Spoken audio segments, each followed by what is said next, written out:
Hello everyone, હું અનામિકા દેસાઈ. આજે આપણે વર્લ્ડ ઓલકની મદદથી તારના દ્રવ્યનો દઢતાંક ઈટા શોધવાના છીએ. હવે આપણે પહેલાં તો જોઈએ કે લોલક એટલે શું. તો પુનઃસ્થાપક બળની અસર હેઠળ ચોક્કસ બિંદુને અનુલક્ષી દોલનો કરતા પદાર્થને લોલક કહે છે. હવે આપણે જોઈએ કે વર્લ્ડ લોલક એટલે શું. તો તારનો એક છેડો દઢ આધાર પર જકડીને બીજે છેડે વજનદાર પદાર્થ લટકાવવામાં આવે તેવી રચનાને વર્લ્ડ લોલક કહે છે. હવે દઢતાંક શોધવા માટે આકૃતિમાં દર્શાવ્યા મુજબ વર્લ્ડ લોલક જેવી સાદી રચનાનો ઉપયોગ કરવામાં આવે છે. તો ધાતુના પાતળા તાર OA નો એક છેડો આધાર સ્થાન પર જોડેલો છે. તે સ્ક્રૂ ઓમાં જકડીને તેને બીજે છેડે ધાતુની દળદાર ચકતી એને સ્ક્રૂ S વડે લટકાવવામાં આવે છે. હવે તારને અક્ષ ગણીને એનું સહેજ કોણીય સ્થાનાંતર કરવામાં આવે તો તારમાં બળ ઉત્પન્ન થાય છે અને તારના સ્થિતિસ્થાપકતાના ગુણધર્મને લીધે તેમાં પ્રતિબળ યુગ્મ ઉત્પન્ન થવાથી ચકતી બળ આંદોલન કરે છે. For eta is equal to 8πi t² r⁴ into L. હવે આપણે જોઈએ કે દઢતાંક એટલે શું. તો સ્પર્શીય પ્રતિબળ અને આકારની વિકૃતિના ગુણોત્તરને દઢતાંક ઈટા કહે છે. તેનો CGS પદ્ધતિમાં એકમ Dn/cm² છે અને MKS પદ્ધતિમાં એકમ Nm/m². છે. હવે આપણે જોઈએ કે જડત્વની ચાકમાત્રા એટલે શું. તો કોઈ નિયત ભ્રમણાક્ષને અનુલક્ષીને દઢ પદાર્થના પ્રત્યેક કણના દળ અને તેના ભ્રમણાક્ષથી લંબ અંતરોના વર્ગના ગુણાકારના સરવાળાને તે દઢ પદાર્થની તે અક્ષને અનુલક્ષીને જડત્વની ચાકમાત્રા કહે છે. હવે કેન્દ્રમાંથી પસાર થતી તથા પૃષ્ઠને લંબ ગોળાકાર ચકતી માટે જડત્વની ચાકમાત્રાનું સૂત્ર I = 1/2 mr² છે. બધી જ રીતથી દઢતાંક શોધવા માટે આકૃતિમાં દર્શાવ્યા મુજબ વર્લ્ડ લોલક જેવી સાદી રચનાનો ઉપયોગ કરવામાં આવે છે. હવે ગતિજ રીતથી મળતા દઢતાંક ઈટાનું મૂલ્ય સ્થિત રીત વડે મળતા મૂલ્ય કરતાં વધારે હોય છે. આનું કારણ એ છે કે તારમાં ચડતો બળ લગાડેલા બળયુગ્મથી પાછળ રહી જાય છે. તારમાં ઉત્પન્ન થતો બળયુગ્મ જે સમય દરમિયાન લાગે છે તે સમયથી સંપૂર્ણપણે સ્વતંત્ર નથી, પણ સમય સાથે બળનું મૂલ્ય થોડું વધે છે. આ કારણે આપેલો બળ ઉત્પન્ન કરવા માટે ગતિજ રીતમાં વધારે બળયુગ્મ લગાવવું પડે છે. આ ઉપરાંત જો આપેલા પદાર્થનો સામાન્ય જાડો તાર લેવાને બદલે પાતળો તાર લેવામાં આવે તો ઈટાનું મૂલ્ય પણ સહેજ વધારે આવે છે. આનું કારણ એ છે કે બહુ પાતળા તાર બનાવવાની પ્રક્રિયા દરમિયાન તારના બાહ્ય સ્તરો અંદર. હવે આપણે આ પ્રેક્ટિકલનો હેતુ જોઈએ. તો આપેલા વર્લ્ડ લોલકની જુદી જુદી ચાલ લંબાઈ L માટે આવર્તકાળ T શોધો. તે પરથી L/t² નું સરેરાશ મૂલ્ય શોધી તેના આધારે નીચેના સૂત્રનો ઉપયોગ કરી આપેલા તારના દ્રવ્યનો દઢતાંક ઈટા શોધો. તો eta is equal to 8πi r⁴ into L/t². જ્યાં r બરાબર વર્લ્ડ લોલકના તારની ત્રિજ્યા છે small r, I is equal to તકતીની જડત્વની ચાકમાત્રા is equal to mr²/2, m તકતીનું વજન છે. અને હવે આપણે પ્રેક્ટિકલના સાધનો જોઈએ. તો આ આપણું વર્લ્ડ લોલકની રચના અહીંયા બતાવેલી છે આપણને. આ આપણો તાર છે OA. આ આધાર બિંદુ સાથે O સ્ક્રૂથી ફિટ કરેલો છે અને નીચે S સ્ક્રૂથી ફિટ કરેલો છે. ત્યાર પછી આ આપણી આધાર તકતી છે, માઇક્રોમીટર સ્ક્રૂ, અટક ઘડી, મીટર સ્કેલ, વર્નિયર કેલિપર્સ અને દોરી. આટલા સાધનોની જરૂર પડશે. હવે આપણે અવલોકનો જોઈએ. તો વર્નિયર કેલિપર્સની લઘુત્તમ માપશક્તિ બરાબર 0.01 સેન્ટીમીટર. માઇક્રોમીટર સ્ક્રૂની લઘુત્તમ માપશક્તિ બરાબર 0.001 સેન્ટીમીટર. આધાર તકતીનું દળ આપણને અહીં આપેલું છે. ત્યાર પછી આધાર તકતીનો વ્યાસ આપણે માઇક્રોમીટર સ્ક્રૂ વર્નિયર કેલિપર્સની મદદથી આ રીતે મેઝર કરવાનો છે. આપણે આધાર તકતીનો વ્યાસ જુદી જુદી 3 જગ્યાએથી લેવાનો છે, અહીંયાથી અને અહીંયાથી.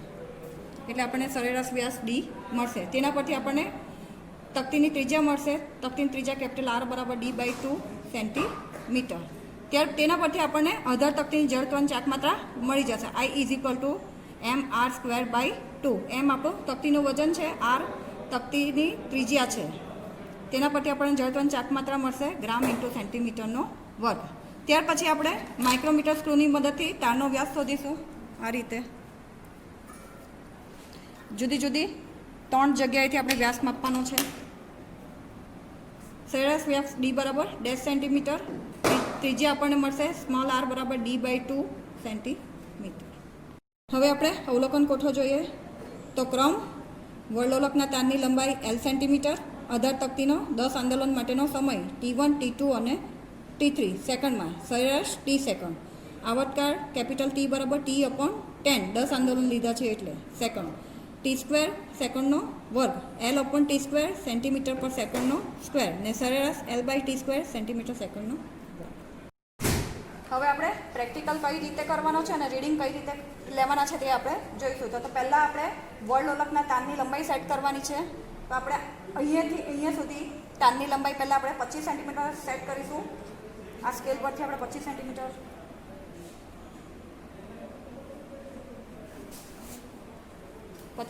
સેટ કરીશું. ત્યારે આપણે આ સ્ક્રૂ ખોલીશું. આ રીતે આ સ્ક્રૂ પણ ખોલીશું ને આ રીતે ઉપર નીચે કરીને સેટ કરીશું લંબાઈ.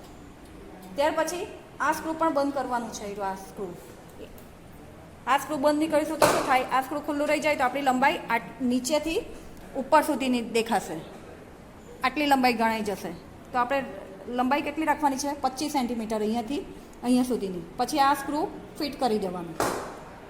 હવે આપણે તકતીના આંદોલન આપીશું.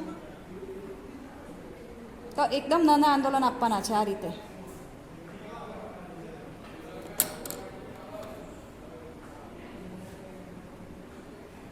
હવે ધારો કે ગણતરી કરવાની શરૂઆત હું અહીંયાથી કરું તો પાછું ત્યાંથી ફરીને મૂળ સ્થિતિ આવે એટલે એક આંદોલન પૂરું થયેલું ગણાશે. એવા આપણે 10 આંદોલનનો સમય સેકન્ડમાં નોંધવાનો છે. લંબાઈ 25 સેન્ટીમીટર માટે મારો 10 આંદોલનનો સમય 1 મિનિટ ને 50 સેકન્ડ આવ્યું છે. આપણે સેકન્ડમાં સમય લેવાનો છે એટલે આપણે મિનિટને સેકન્ડમાં કન્વર્ટ કરી દઈએ. તો 60 + 50 110. અહીંયા મેં રીડિંગ લીધું જ છે. ત્યાર પછી આપણે લંબાઈ ચેન્જ કરીશું, તારની લંબાઈ ચેન્જ કરીશું. તો તેના માટે શું કરવાનું, આ ફરી આ સ્ક્રૂ ઢીલો કરો, દોરીથી લંબાઈ માપો અને આ ઉપર તરફ લઈ જાઓ અને ત્યાર પછી ફરી પાછો સ્ક્રૂ ફિટ કરો અને આ જ રીતે 10 આંદોલનનો સમય નોંધવાનો છે. હવે આ લંબાઈ છે આપણે જુદી જુદી લંબાઈ ચેન્જ કરીને આપણે ફરી પાછો પ્રેક્ટિકલ કરવાનો છે. પહેલાં મેં 25 સેન્ટીમીટર માટે રીડિંગ લીધું, ત્યાર પછી 30 સેન્ટીમીટર, 35, 40, 45, 50 એ રીતે 4 થી 5 રીડિંગ લેવાના છે. તેના રીડિંગ મેં અહીંયા લીધા જ છે. જુઓ હવે જુઓ 25 સેન્ટીમીટર માટે મારો સમય 110, 112, 108 સેકન્ડ આવ્યો છે અને સરેરાશ 110 સેકન્ડ. તેના પરથી આપણે આવર્તકાળ શોધવાનો છે. તો આપણે 10 આંદોલનનો સમય લીધો છે એટલે આપણો જે સરેરાશ સમય આવ્યો તેના ભાગ્યા 10. ત્યાર પછી T² second square, L/T² centimetre પર સેકન્ડ સ્ક્વેર. ત્યાર પછી આ રીતે જુદી જુદી લંબાઈ બદલીને આપણે રીડિંગ લેવાના છે. તેની સરેરાશ આપણને આ મળશે L/T². હવે આપણે ગણતરી જોઈશું. તો તારના દ્રવ્યનો રૂઢતાંક ઈટા માટે ઈટા બરાબર 8πi/r⁴ × L/T². 8πi આપણે જે જડત્વની ચાકમાત્રા શોધી છે તે અપોન તારનો વ્યાસ, તારની ત્રિજ્યાનો ચતુર્ઘાત ઇન્ટુ L/T² આપણે અવલોકન કોઠા પરથી લીધું છે તે સરેરાશ. આ બધી વેલ્યુ મૂકીને આપણે ઈટાની વેલ્યુ શોધવાની છે. આપણને ઈટાની વેલ્યુ આપણે ગ્રાફ જોઈશું. આપણે L/T² નો ગ્રાફ ડ્રો કરવાનો છે. L આપણે y અક્ષ પર લેવાનું છે અને T² x અક્ષ પર લેવાનું છે. તો આપણને ગ્રાફ કંઈક આ પ્રમાણે મળશે. અહીંયા ઉગમ બિંદુમાંથી પસાર કરવાનો છે ગ્રાફ અને આ ગ્રાફ આપણને સુરેખ મળશે. તેની ઢાળ આ પ્રમાણે છે AB/BC. એના પરથી આપણે આલેખ પરથી ગણતરી કરવાની છે.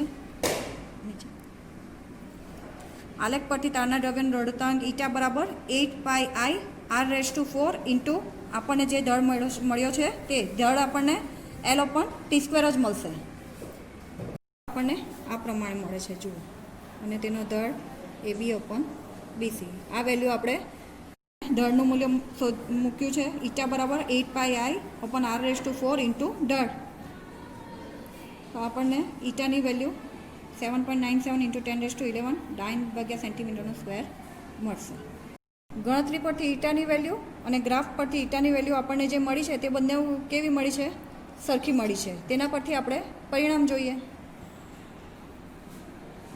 પરિણામ ગણતરી પરથી મળતું તારના દ્રવ્યનો દળતાંકનું મૂલ્ય ઈટા બરાબર 7.41 × 10⁻11 9 સેન્ટીમીટરનો સ્ક્વેર અને આલેખ પરથી મળતું તારના દ્રવ્યનો દળતાંકનું મૂલ્ય ઈટા બરાબર 7.97 × 10⁻11 9 સેન્ટીમીટરનો સ્ક્વેર. Thank you.